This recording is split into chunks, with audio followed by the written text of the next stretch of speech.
মুসলমানদের কাছে সবচেয়ে পবিত্র রমজান মাস ঘনিয়ে এসেছে।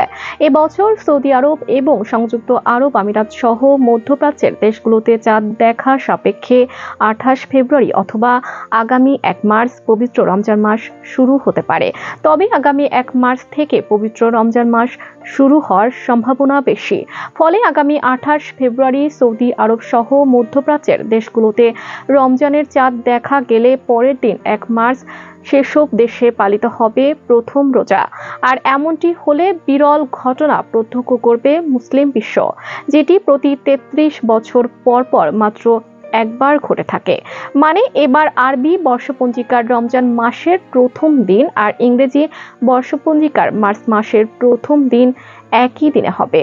অর্থাৎ দুটি পঞ্জিকার নতুন মাসের প্রথম দিনটি একসঙ্গে শুরু হবে। জ্যোতির্বিদরা বলছেন ২৮ ফেব্রুয়ারি রাতে সৌদি সহ মধ্যপ্রাচ্যের দেশে রমজান মাসের চাঁদ দেখা যাবে। এটি হলে ওই দিন রাতে প্রথম তারাবির নামাজ পড়া হবে।